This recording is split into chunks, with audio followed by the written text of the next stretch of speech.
નમસ્તે ગુજરાત। આજની વિડીયોમાં વાત થશે દેશ અને દુનિયાના સુપરફાસ્ટ સમાચારની। સૌથી મોટા સમાચાર આવી રહ્યા છે અમદાવાદ અને ગાંધીનગરથી। મેટ્રોના વાયરની ચોરીનો ભેદ ઉકેલાયો છે।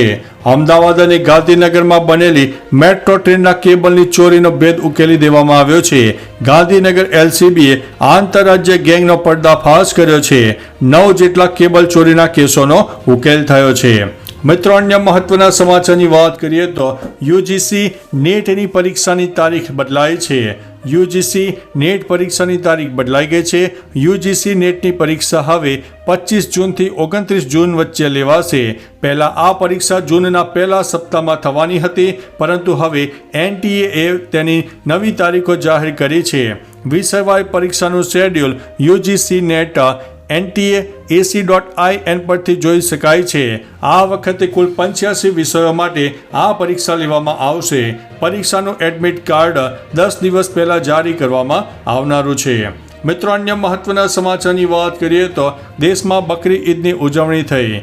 ગઈકાલે દેશભરમાં બકરી ઈદનો તહેવાર ખૂબ જ ધામધૂમથી ઉજવવામાં આવ્યો। બકરી ઈદને ઈદ ઉલ અઝહા, ઈદ ઉલ જુહા અને ઈદ ઉલ બકરા તરીકે પણ ઓળખવામાં આવે છે। અમદાવાદ સહિત દેશભરની મસ્જિદોમાં ખાસ નમાઝ અદા કરવામાં આવી હતી, જેમાં મોટી સંખ્યામાં મુસ્લિમ ભાઈઓ જોડાયા હતા। આ તહેવારને બલિદાન અને માનવતાનું પ્રતીક માનવામાં આવે છે। મિત્રો, અન્ય મહત્વના સમાચારની વાત કરીએ તો ગુજરાતના ટોચના બુટલેગર સામે ગુજસી ટોક દાખલ, 50 લાખ રૂપિયા જપ્ત કરવામાં આવ્યા છે। જૂનાગઢ પોલીસે ગુજરાતના ટોચના 25 બુટલેગરમાં સામેલ ધીરેન કારિયા વિરુદ્ધ ગુસ્સી ટોક હેઠળ કાર્યવાહી કરી છે। હિંમતનગરની આંગડિયા પેઢીમાંથી દારૂના ધંધાના 50,20,580 રોકડા જપ્ત કરાયા છે। હાલ ફરાર ધીરેન કારિયાની ટોળકીના 5 સભ્યોની અગાઉ ધરપકડ થઈ ચૂકી છે। તપાસમાં આંગડિયા પેઢી મારફતે મોટા નાણાકીય વ્યવહારો થયા હોવાનું સામે આવ્યું છે।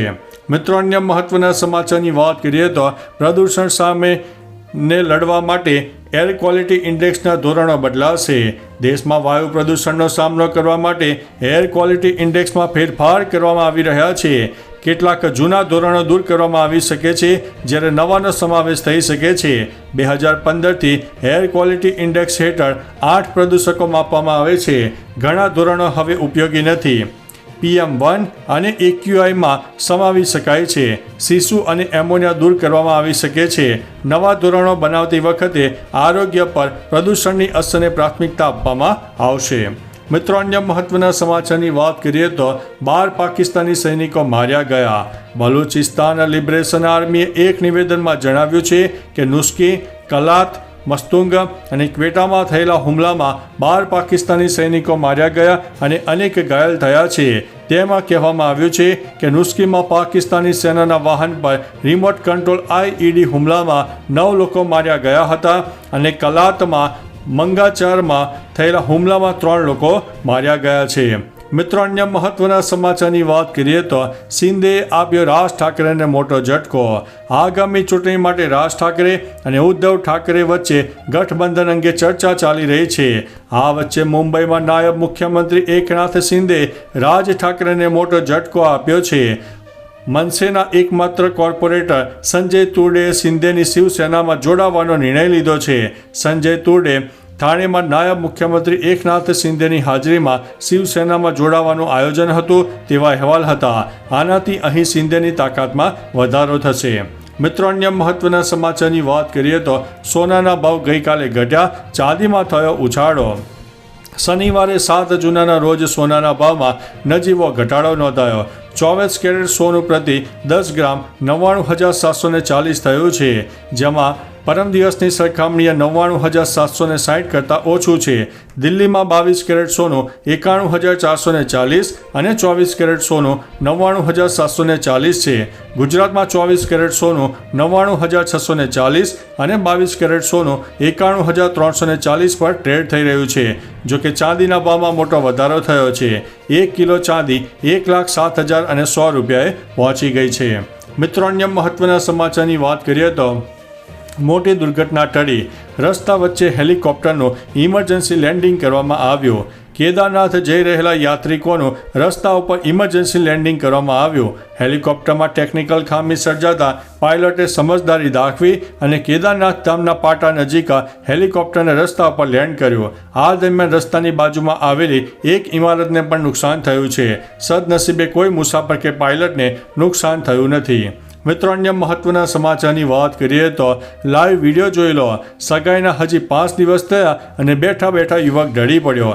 સુરતમાં એક લાઈવ વિડીયો સામે આવ્યો છે. સીસીટીવીમાં યુવકને આવેલા હાર્ટ એટેક બાદ મોતની ઘટના કેમેરામાં કેદ થઈ હતી, જેનો વિડીયો સામે આવ્યો છે. વિડીયોમાં જોઈ શકાય છે કે ખુરશીમાં બેઠેલો યુવક પાણી લે છે અને ટળી પડે છે. લોકો તેને બચાવવાનો પ્રયત્ન પણ કર્યો. ખાસ કે આ 27 વર્ષીય ઋષભ ગાંધીની સગાઈ 5 દિવસ પહેલાં જ થઈ હતી. યુવકના મોતથી ઘરમાં શોકનો માહોલ છવાઈ ગયો છે. મિત્રો, અન્ય મહત્વના સમાચારની વાત કરીએ તો જૈન સાધુની હત્યા બાદ અમદાવાદમાં સંત સુરક્ષા રેલીનું આયોજન. રાજસ્થાનના પાલીમાં જૈન સાધુની હત્યાના પડઘા અમદાવાદમાં પડ્યા. જૈન સમાજ દ્વારા વિશાળ સંત સુરક્ષા રેલીનું આયોજન કરવામાં આવ્યું. વાસણાથી શરૂ થયેલી આ રેલી પ્રીતમનગર અખાડા ખાતે સભામાં પરિણમી. જૈન અગ્રણીઓ આને hit and run targeted killing ગણાવ્યું છે. બીએચપીએ તપાસ કમિટી બનાવવાની માંગ કરી છે. અતિશય ગરમી છતાં મોટી સંખ્યામાં લોકો જોડાયા હતા. મિત્રો, અન્ય મહત્વના સમાચારની વાત કરીએ તો રાજકોટમાં કોરોનાના 9 નવા કેસ નોંધાયા છે. રાજકોટમાં 7 જૂનના રોજ કોરોનાના વધુ 9 નવા કેસ નોંધાયા છે, જેમાં 3 મહિલા, 1 સગીર અને 5 પુરુષનો સમાવેશ થાય છે. ગુજરાતમાં 6 જૂનના રોજ 170 કેસ નોંધાતા રાજ્યમાં કુલ 717 સક્રિય કેસ છે. તેમાંથી 23 દર્દીઓ હોસ્પિટલમાં, જ્યારે 694 હોમ આઇસોલેશનમાં સારવાર હેઠળ છે. અમદાવાદ સિવિલ હોસ્પિટલના દર્દીઓમાં કોરોનાની ત્રીજી લહેર વખતનો ઓમિક્રોનનો પેટા વેરિયન્ટ પણ જોવા મળ્યો છે. તો ચાલો મિત્રો, ફરીથી દેશ અને દુનિયાના સુપરફાસ્ટ સમાચાર લઈને મળતા રહીશો. ત્યાં સુધી અમને રજા આપશો. નમસ્તે.